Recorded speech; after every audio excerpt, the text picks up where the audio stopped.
सिंधु सां रूह जा रिश्ता, रूह विरूह जा रिश्ता आहिनि पक्का ऐं पुख्ता, सिंधु सां रूह जा रिश्ता।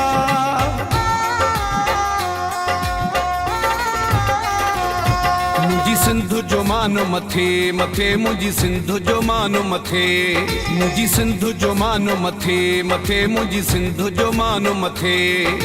हर हिकु मुल्क महान खां, हर शाहीअ जे शान खां, मुंहिंजी सिंधु जो शान मथे मथे।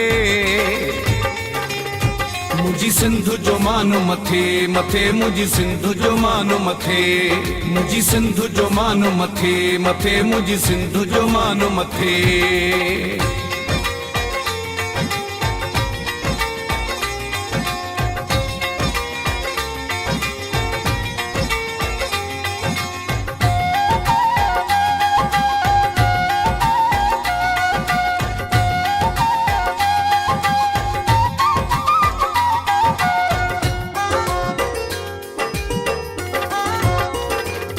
मुंहिंजी सिंधु जहिड़ो नादे सुख जो,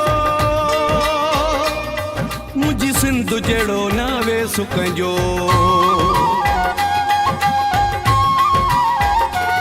मुंहिंजी सिंधु जहिड़ो नादे सुख जो, मुंहिंजी सिंधु जहिड़ो नावे सुख जो। मेहमान नवाज़ी में ज़ोर सिंधी, अठ सोना सब शहज़ोर सिंधी। मुंहिंजी सिंधु जो मानो मथे मथे, मुंहिंजी सिंधु जो मानो मथे, मुंहिंजी सिंधु जो मानो मथे मथे, मुंहिंजी सिंधु जो मानो मथे।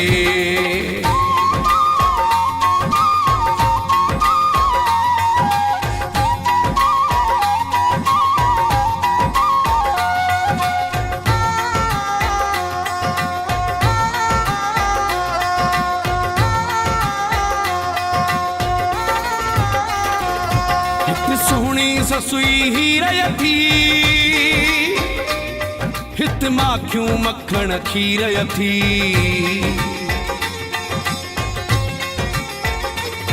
हिक सोहणी ससुई हीर थी, हित माखियूं मखण खीर थी। हित लाड़ उतरो ऐं काछो थी,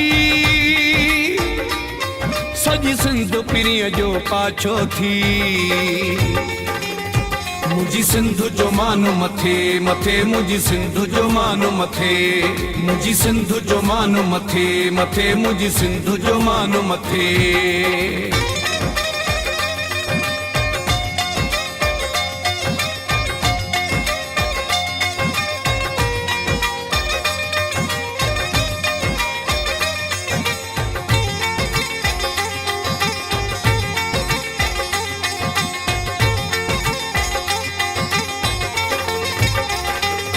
हित घोट भिटाई जहिड़ो रहबरो,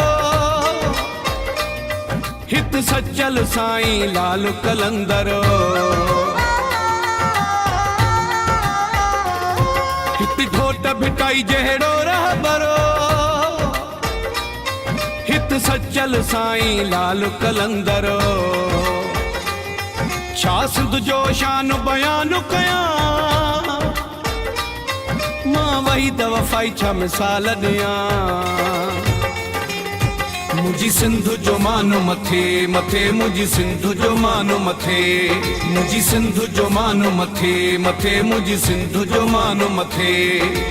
हर हिकु मुल्क महान खां, हर शाहीअ जे शान खां, मुंहिंजी सिंधु जो शान मथे मथे।